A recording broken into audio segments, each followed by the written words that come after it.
Hello friends, आज हम IC01 principle of insurance का 7th चैप्टर करेंगे। तो हमारा 7th चैप्टर है इंश्योरेंस टर्मिनोलॉजी। ठीक है। कहते चैप्टर इंट्रोडक्शन में लिखा है कि जो चैप्टर है ये हमें बताएगा कॉमन टर्म्स के बारे में जो इंश्योरेंस में यूज़ होती हैं। कहते कुछ टर्म्स हैं जो बहुत कॉमन है लाइफ इंश्योरेंस और नॉन लाइफ इंश्योरेंस में, और कुछ स्पेसिफिक होती हैं लाइफ और नॉन लाइफ के लिए। सिर्फ वो जो स्पेसिफिक रहती हैं वो लाइफ के लिए यूज़ होती हैं या स्पेसिफिक नॉन लाइफ के लिए। कहते it is important to be able to understand. कहते ये बहुत ज़रूरी है कि इन टर्म को समझना। ठीक है। तो ये सारा एक्सप्लेन किया जाएगा कहते हैं आगे सिंपल लैंग्वेज में इस चैप्टर में। इसके 3 आउटकम है। पहला आउटकम है understand the term that apply to the life and non life insurance. Second है स्पेसिफाइड, हमें बताएंगे टर्म्स के बारे में जो स्पेसिफाई रहेगी लाइफ इंश्योरेंस के लिए। और दूसरे में अंडरस्टैंड कहते terms that specify to non life insurance, वो टर्म जो जनरल इंश्योरेंस के लिए है। कहते लुक एट द सिनारियो, कुछ एक सिनारियो दिया हुआ है यहाँ पे। कहते एक राजेश है, वो डिसाइड करता है कि वो इंश्योरेंस बाय करे, बट कहते जी उसके पास नॉलेज नहीं है इतनी इंश्योरेंस के बारे में, ना उसको पता है कि हाँ जी कैसे इंश्योरेंस पॉलिसी बाय करनी है। ठीक है। तो वो अपने एक फ्रेंड के पास जाता है, वो है मोहन। मोहन उसका बहुत क्लोज फ्रेंड है, वो इंश्योरेंस एडवाइज़र भी है। वो उसको हेल्प करता है अंडरस्टैंड करने में कि इम्पोर्टेंस क्या है इंश्योरेंस की, इंपॉर्टेंस क्या है इंश्योरेंस की, और उसको एज वेल एज प्रोसेस बताता है कि हाँ जी इंश्योरेंस कैसे बाय करनी है। जो राजेश है वो बहुत हार्ड वर्किंग है। ठीक है। उसने बहुत एसेट्स बनाए हैं, तो वो चाहता है कि वो उसको रिस्क का, जैसे कार है, घर है, उसका रिस्क कवर करना चाहता है। ठीक है। और वो अपना चाहता है कि वो लाइफ इंश्योरेंस भी करवाए कि उसकी फैमिली है, वो मैरिड है, उसके बच्चे हैं, और वो चाहता है कि उसके बच्चे कोई उसको परेशानी ना हो उसके जाने के बाद, वो फाइनेंशियली उनकी टेक केयर हो। हमारा फर्स्ट आउटकम है understand the term that apply to the life and non life insurance, वो टर्म्स जो लाइफ और नॉन लाइफ के लिए इंश्योरेंस के लिए यूज़ होती हैं। कहते हैं इंश्योरेंस क्या है? Insurance is a contractual process है। ठीक है। जो पर्सन का जो सब्जेक्ट मैटर है, जो फिजिकल एसेट्स हैं उसको प्रोटेक्ट करती है, जैसे कार और घर। ठीक है। एज वेल एज लाइफ को भी। ठीक है। और जब कोई पैरल्स, ठीक है, transferring the risk to the insurance company, और जो पैरल्स हैं उसके कॉज ऑफ लॉसेस हैं वो ट्रांसफ़र कर देती है इंश्योरेंस कंपनी पर, इंश्योरर पर। अभी एन इंश्योरर, इंश्योरेंस कंपनी, अभी insurer is a company. Insurer क्या है? एक कंपनी है, ये टर्म है। एक इंश्योरर कंपनी है जो प्रोवाइड करवाता है प्रोटेक्शन। ठीक है। थ्रू ए कॉन्ट्रैक्ट, जिसको थ्रू ए कॉन्ट्रैक्ट उसको प्रोटेक्शन प्रोवाइड करवाता है पर्सन जिसको प्रोटेक्शन की ज़रूरत है अपने एसेट के लिए। ठीक है। अभी जिस पर्सन को उसकी ज़रूरत है अपने एसेट को प्रोटेक्ट करने के लिए उसको इंश्योर्ड बोलेंगे। ठीक है। ओके। द इंश्योरेंस प्रोसेस, कहते हैं इंश्योरेंस प्रोसेस स्टार्ट होती है, एक रिटर्न में एप्लीकेशन दी जाती है इंश्योरेंस कंपनी को, उसको प्रपोजल बोला जाता है। उसमें वो अपनी डिटेल फिल करता है कि उसने कैसी इंश्योरेंस लेनी है, वो डिटेल रखता है भी कैसी इंश्योरेंस करवानी है, क्या चीज़ इंश्योर्ड करवानी है। ठीक है। और कैसा कवर रिक्वायर्ड चाहिए, वो उसमें एक रिटर्न में एप्लीकेशन लिख के देता है, जिस एप्लीकेशन हम प्रपोजल कहते हैं। ठीक है। जो प्रपोजल है वो दिया जाता है अंडर राइटर को, एक प्रपोजल फॉर्म भर के वो अंडर राइटर को दिया जाता है, जिसका जॉब होती है कि वो प्रपोजल फॉर्म को असेस करे और डिसाइड करे कि हाँ जी इंश्योरेंस देनी चाहिए या नहीं देनी चाहिए। अगर देनी चाहिए, अगर गिवन है, तो कौन सी टर्म लगेगी उस पॉलिसी पर, and what will be the amount, और क्या अमाउंट होएगी प्रीमियम की, और क्या प्रीमियम चार्ज करना चाहिए, वो अंडर राइटर डिसाइड करता है। कहते प्रीमियम क्या है? अभी प्रीमियम कहते हैं एक अमाउंट ऑफ मनी है जिसको हम कंसिडरेशन बोलते हैं, वो पे किया जाता है in the exchange of insurance. Policy holder exchange करता है कि आप मेरे रिस्क ले लो, मैं आपको प्रीमियम दूंगा। ठीक है। इंश्योरेंस कंपनी के साथ। तो कहते हैं when a person requesting insurance, जब बंदा जिसको रिक्वेस्ट करता है इंश्योरेंस की वो एग्री करता है सारी जो उसके द्वारा टर्म एंड कंडीशंस है उसको करने में, उसको एक्सेप्ट करता है और पे करता है प्रीमियम, और कॉन्ट्रैक्ट कंप्लीट हो जाता है। ठीक है। और रिस्क स्टार्ट हो जाता है। कहते हैं एट दिस स्टेज है insurance policy issued N insurer, तो एक इंश्योरेंस पॉलिसी इशू की जाती है by the insurance company, insurer के द्वारा। इंश्योरेंस पॉलिसी कहते हैं एक एविडेंस होती है कॉन्ट्रैक्ट का, जो स्टेट करती है, बताती है टर्म्स एंड कंडीशंस के बारे में, जो कॉन्ट्रैक्ट में लिखे गए हैं उसकी डिटेल, प्रॉमिस क्या लिखे गए हैं। ठीक है। इंश्योरेंस कंपनी के द्वारा obligation of the policy holder, और पॉलिसी होल्डर की ऑब्लिगेशंस, कंडीशंस उसके साथ अटैच होती है। कहते हैं it also contains the following information, और फॉलोइंग इन्फॉर्मेशन भी कंटेन होती है। कहते हैं एनी अमेंडमेंट्स, कुछ संशोधन, ठीक है, स्टैंडर्ड पॉलिसी में होता है, उसको एंडोर्समेंट कहा जाता है। वो नॉर्मली उसके साथ सेपरेटली साइंड करके अटैच कर रखी है। साइंड कौन करता है? Insurance company. कहते हैं details regarding what is being insured, अभी क्या किस चीज़ की इंश्योरेंस हो रही है उसको बोलते हैं सब्जेक्ट मैटर, ठीक है, सब्जेक्ट मैटर ऑफ इंश्योरेंस। जिस चीज़ की इंश्योरेंस हो रही है उसको बोलते हैं, जैसे कार है, कार की इंश्योरेंस हो रही है, मोटर इंश्योरेंस, ठीक है। तो अभी कार क्या है? यहाँ पे सब्जेक्ट मैटर, यानी कि कार की इंश्योरेंस हो रही है, ठीक है। तो कहते हैं ये कुछ भी हो सकता है, कार, बिल्डिंग, घर, machinery, stock. In the case of life, human life is also a subject matter. Okay, next है सम इंश्योर्ड। सम इंश्योर्ड क्या है? एक इंश्योरेंस कंपनी एक वैल्यू डिसाइड कर लेती है, ठीक है, अगर उसका लॉस होता है तो वो चीज़ पेमेंट करती है, अमाउंट क्लेम का टाइम। जो सम इंश्योर्ड होता है वो मैक्सिमम अमाउंट होती है इंश्योरेंस कंपनी की लाइबिलिटी की जो पॉलिसी चल रही होती है उसमें। नेक्स्ट है 10 ईयर ऑफ द पॉलिसी और पीरियड ऑफ इंश्योरेंस, ये इसको टर्म बोलते हैं, ठीक है। ये कम से कम कुछ घंटे का भी होता है, क्योंकि ट्रैवल इंश्योरेंस में, ठीक है, एयर ट्रैवल में, यहाँ सिटी टू अनदर सिटी में, ये ट्रैवल इंश्योरेंस में कुछ घंटों का भी हो सकता है, कुछ सालों का भी, 1 साल का भी और कुछ सालों का भी, ठीक है। जैसे 1 साल का वगैरह नॉन लाइफ इंश्योरेंस प्रोडक्ट्स हो गए, और मैनी ईयर्स में लाइफ इंश्योरेंस प्रोडक्ट्स। एक्सक्लूशंस, कहते हैं ये पॉलिसी में एक्सक्लूशन एक दिया होता है, जो तब वो विच arise when the underwriter exclude, वो तब बताते हैं जब वो अंडरराइटर कुछ चीज़ें एक्सक्लूड करता है लॉसेस में, कि हाँ जी आपका ये पैरल कवर्ड नहीं है, तो उसको बोलेंगे एक्सक्लूशन। तो पैरल क्या है? Cause of loss. कहते कौन सा कॉज ऑफ लॉस कवर नहीं है तो उसको एक सेपरेट फॉर्म में लिखा जाएगा, उसको बोलेंगे एक्सक्लूशन, ठीक है। These are included in the term, वो कहते हैं कि पॉलिसी में एक टर्म होगी exclusion condition and special endorsement, ठीक है, इसको ऐसे लिखा जाएगा, जो एक्सक्लूड कर देते हैं अंडरराइटर उसमें। कहते policy will also state any conditions to the policy. कहते there are 3 types of conditions हैं, जैसे पॉलिसी आगे पॉलिसी में डिस्क्राइब करती है, जो वो कौन सी हैं? एक तो condition precedent, condition subsequent and condition precedent to the liability. Condition precedent है कि कहते विच रिक्वायर्ड द इंश्योर्ड, कहते वो चाहता है कि इंश्योर्ड जो है डिस्क्लोज करे जो मटेरियल फैक्ट्स हैं, to make sure the policy is valid, अपनी पॉलिसी को वैलिड रखने के लिए, ठीक है। कंडीशंस सब्सिक्वेंट कहते which requires notification of the changes, कहते वो एक नोटिफिकेशन चाहिए चेंजेस के लिए, while the policy valid, policy is valid, जब पॉलिसी वैलिड है। The policy may cease to operate if these conditions are not met, अगर ये कंडीशन मेट नहीं होती तो पॉलिसी सीज होती है, बंद हो सकती है। Conditions precedent to the liability which requires to the insured to give notice of an event happening. इस कंडीशन में condition precedent to the liability, अगर कुछ हैपन होता है, कुछ पैरल करती है और उनको लॉस होता है, तो उनको दैट टाइम इंश्योर्ड को नोटिस देना पड़ता है इंश्योरेंस कंपनी को कि हाँ जी इस टाइम ये हैपन हुआ है, ठीक है। और पहले बताना पड़ता है जब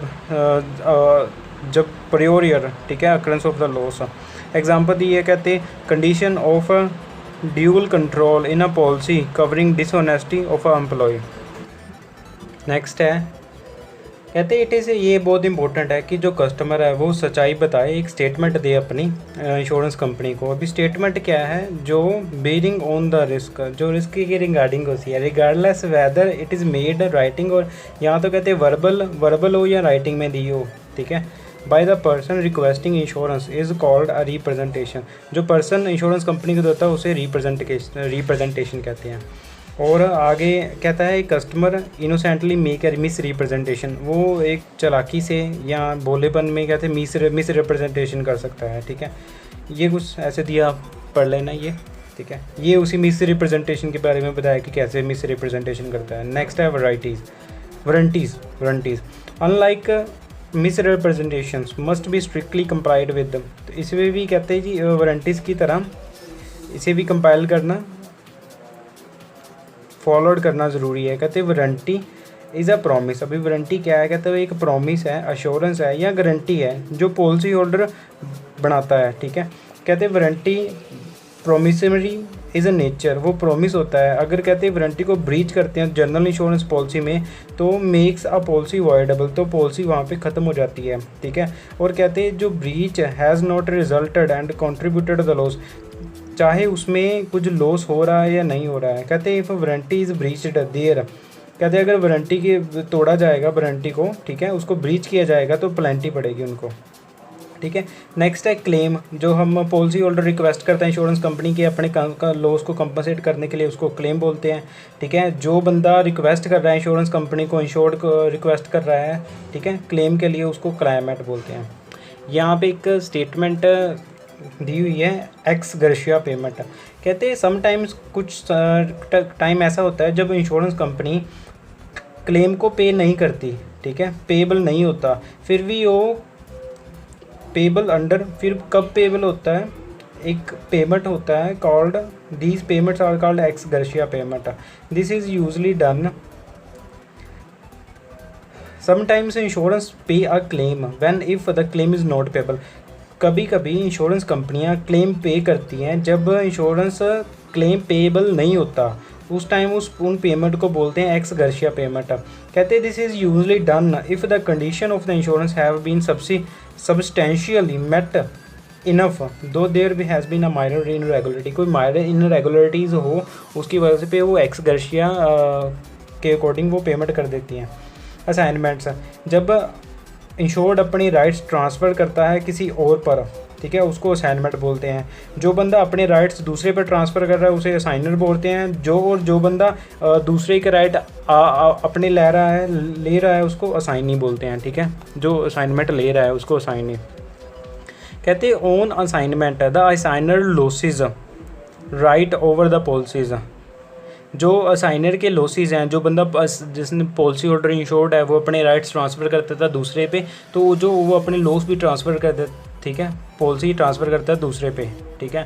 कहते हैं अब depending upon the type of insurance policy, insurance policy के टाइप के अकॉर्डिंग असाइनमेंट जो है वो इंश्योरेंस कंपनी के कंसेंट पे ही होती है।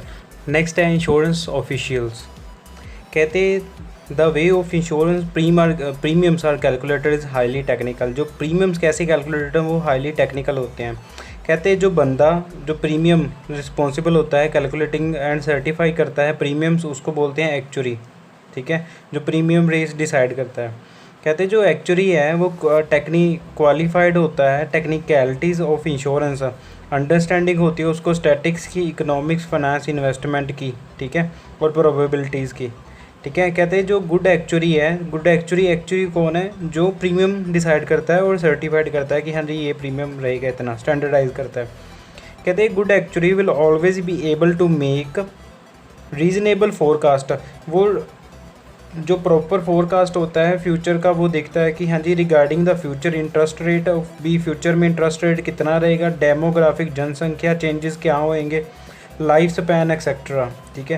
कहते हैं an actuary is responsible for making periodic valuation, वो पीरियोडिक वैल्यूएशन करेगा फंड्स की and reserves of life insurance, insurance company के रिजर्व दिखेगा लाइफ इंश्योरेंस कंपनी के, और सर्टिफाई करेगा सॉल्वेंसी मार्जिन्स, ठीक है। नेक्स्ट जो एक्चुरीज हैं also work in general insurance to confirm the adequacy of the premium, ठीक है, प्रीमियम की प्रॉपर चेक करेगा वो है कि भी कितना चार्ज करना चाहिए, और premium reserve in the relation of claim experience, और प्रीमियम रिज़र्व कितना होना चाहिए क्लेम में, ठीक है। कहते हैं when insurance company receive a premium, जब भी अभी कोई इंश्योरेंस कंपनी कोई प्रीमियम रिसीव करती है जो सर्टेन अमाउंट होती है उसको एक कुछ सर्टेन अमाउंट साइड में रखी जाती है, ठीक है, एक सेफ्टी के लिए, वो है प्रीमियम रिज़र्व। जब क्लेम आता है तो वो एक साइड रखा जाता है, वहाँ पे किया जाता है। The premium received each year, तो प्रीमियम हर एक साल रिसीव होता है, ठीक है, क्लेम पे करने के लिए ड्यूरिंग द पॉलिसी। कहते हैं लाइफ इंश्योरेंस में where the period of insurance goes beyond a year, अभी लाइफ इंश्योरेंस में एक साल से ज़्यादा का टाइम होता है, तो the term of the policy will extended beyond the current accounting year, जो टर्म्स है उस पॉलिसी की वो एक्सटेंड की जाती हैं अकाउंटिंग ईयर, ठीक है, जो करंट अकाउंटिंग ईयर। कहते हैं to make sure the funds are available to meet the claim, a part of premium is set aside in the premium reserve. तो भी हाँ जी, अगर कोई मानो फ्यूचर में कोई क्लेम आ गया, ठीक है, क्लेम के लिए कुछ अमाउंट रखी जाती है, उसको प्रीमियम रिजर्व बोलते हैं, ठीक है। कहते हैं लाइफ इंश्योरेंस में जो प्रीमियम रिजर्व है उसको लाइफ फंड बोलते हैं। जर्नल इंश्योरेंस में जो प्रीमियम रिजर्व उसको प्रीमियम रिजर्व, और लाइफ इंश्योरेंस में लाइफ फंड बोला जाता है। All the revenues go into the life fund and all claims are met out the life fund. कहते हैं the way business is classified, वो डिपेंड करता है how the business is written, कैसे वो सेट किया जाता है। कहते हैं जो ग्रोस डायरेक्ट बिजनेस है वो बिजनेस रिटर्न किया जाता है मार्केट से, डायरेक्टली फ्रॉम मार्केट से। इफ़ अगर अ part of the business is री इंश्योर्ड, अगर वो बिजनेस री इंश्योर्ड होता है उसको बोला जाता है सीडेड। और जब व्हेन बिजनेस रिटर्न किया जाता है अदर इंश्योरेंस कंपनी से एज अ री इंश्योरर, तो वो उसको बोला जाएगा एक्सेप्टेड, ठीक है। अभी एक डेफिनेशन है कि the direct business plus accepted reinsurance. Direct business gross business, ठीक है, gross direct business plus accepted जो री इंश्योरेंस है, business less minus ceded reinsurance is called net business. Okay next है insurance business is often described in the term of ratios. जो insurance business है वो ratio में describe किया जाता है, ठीक है। कहते हैं जो ratio of expense to premium is known as expense ratio. Expenses to the premium उसको एक्सपेंस रेशियो बोलते हैं। कहते हैं ये बहुत इंपॉर्टेंट है इन रेशियो को मॉनिटर करना, बिकॉज ये एक्सपेंसेस हैं वो लॉ में प्रिस्क्राइब किए हुए हैं, लॉ में बताया गया है कि इतनी आपकी एक्सपेंसेस लिमिट रहनी चाहिए, इससे बढ़नी नहीं चाहिए, लॉ में डिस्क्राइब किया गया है। तो सेकंड पॉइंट है कि जो part of the all premiums, कहते हैं जो प्रीमियम बंदा पे कर रहा है उसका थोड़ा पार्ट है वो एक्सपेंसेस के लिए यूज़ होता है। तो इसीलिए ये इंपॉर्टेंट है इंश्योर करना कि जो हमने एक्सपेंसेस की एस्टीमेट बनाया है वो उससे ज़्यादा ना जाए, एक्सीड ना करे, ठीक है। कहते the amount of the premium paid out in claims is called loss ratio. जो प्रीमियम में से क्लेम पे किए जाते हैं वो लॉस रेशो होती है। कहते in general insurance there are concept, एक जनरल इंश्योरेंस में एक कंसेप्ट है इंकर्ड क्लेम रेशो। तो अभी ICER इंकर्ड क्लेम रेशो को कैसे कैलकुलेट करते हैं। कहते claims paid during 1 year, outstanding claim at the end of the year and outstanding claims at the beginning of the year divide by premium income. Okay कहते हैं जो loss ratio है उसको वो हेल्प करता है इंश्योरेंस कंपनी को decision बनाने में कि हाँ जी फ्यूचर का बिजनेस की ग्रोथ कैसे रहेगी। कहते हैं जैसे loss ratio are calculated separately calculate होती है डिफरेंट क्लास ऑफ बिजनेस, और पॉलिसी होल्डर की ईच क्लास के अकॉर्डिंग भी वो कैलकुलेट की जाती है। Loss ratio indicate viability of the business, और वही बताती है कि हाँ जी बिजनेस कितना चल सकता है, कब तक चल सकता है। ओके द कंबाइंड फिगर, कहते हैं loss ratio plus expense ratio is equal to combined ratio, ठीक है। Loss ratio plus expense ratio है तो वो हमारा कंबाइंड रेशो रहेगा। लॉस रेशो ये रहा हमारा, एक्सपेंस रेशो ये, ठीक है, प्लस ये हमारा आ गया कंबाइंड रेशो। कहते हैं ये ओवरऑल इस फिगर से हमें ओवरऑल कहते हैं अंडर राइटिंग प्रॉफिटेबिलिटी का पता चलता है।